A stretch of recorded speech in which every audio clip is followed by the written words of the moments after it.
Hello மக்களே, இன்னைக்கு மண்ணு வாசல் சேனலில் வெண்டைக்காய் மோர் குழம்பு வைக்க போகிறேன். வாங்க பார்க்கலாம். வெண்டைக்காயை இப்போ கொஞ்சம் வேக வச்சுக்கிறோம். அரை வேக்காடை வேக வச்சுக்கிறோம். எண்ணெயில் வதக்காமல் வேக வச்சுக்கிறோம். அலசிட்டு தண்ணி வடிட்டுன்னு அரிஞ்சு வச்சுருக்குறேன். முன்னாடியே அரிஞ்சு போட்டாக்கா குழம்புன்னு போய்டும். தண்ணியில் அரிஞ்சு போட்டா வெண்டைக்காய் வெந்துடுது. இந்த பதத்தில் எடுத்துக்கணும். அரை வேக்காடா பச்சுன்னு இருக்கக்குள்ள எடுத்துக்க வேண்டியதுதான். மோர் குழம்புக்கு 3 வரமிளகா ஊற வச்சுருக்குறேன். கடலைப்பருப்பு ஊற வச்சு அதை அரைச்சிக்கலாம். கடலைப்பருப்பு, துவரம்பருப்பு, ஜீரகம், தேங்காய், இந்த மல்லி ஊற வச்சுருக்கேன். மிளகா, பச்சை மிளகா ஒரு 3,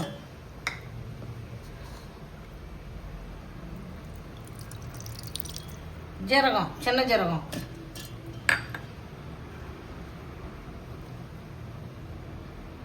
இஞ்சி ஒரு 4 துண்டு போட்டுருவேன்.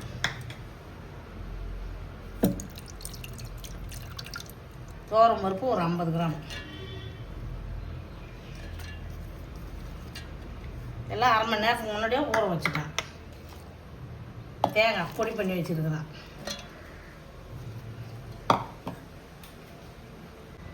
கட்டி பெருங்காயம் தான் போட்டுக்கலாம், இல்லை தூள் பெருங்காயம் போட்டுக்கிறேன்.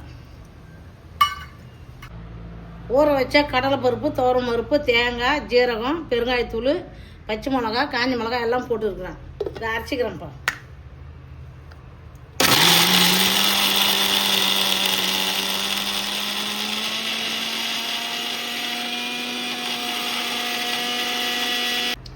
நல்லா நைஸாக அரைச்சி எடுத்துக்கணும். மல்லியெல்லாம் போட்டதால் அது குறப்பாக இருக்கக்கூடாது. நைஸாக அரைச்சிக்கணும். அதுமாதிரி நைஸாக அரைச்சி எடுத்துக்கணும்.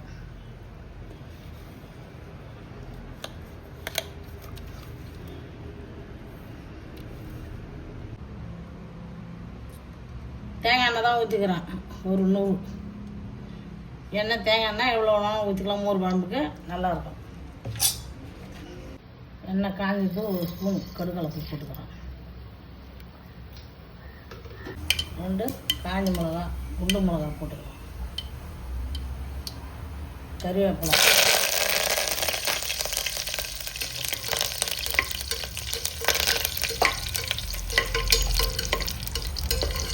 தூள் ஒரு சிட்டிக்கு போட்டுக்கிறேன். நெல்லிக்காய் சைஸு புளியை கொஞ்சம் ஊற்றிக்கிறேன்.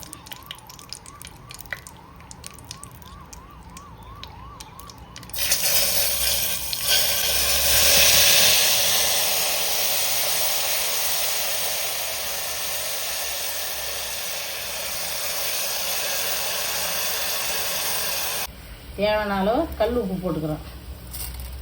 அந்த புளி தண்ணி கொஞ்சம் கொதிக்கிட்டோம்னா அரைச்சி வச்ச தேங்காய் பருப்பு எல்லாம் அரைச்சி வச்சுருக்கேன். அதை ஊற்றிக்கிறேன். தேங்காய் ஊற வச்ச பருப்புலாம் அரைச்சி வச்சிடறேன். மல்லியெல்லாம் போட்டு அதை ஊற்றிக்கிறேன்.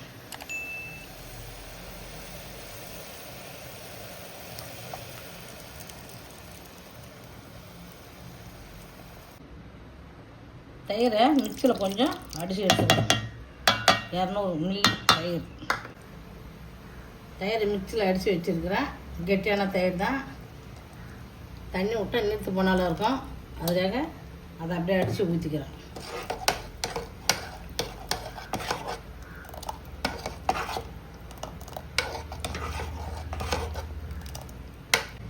வெண்டைக்காயை போட்டுக்கிறேன்.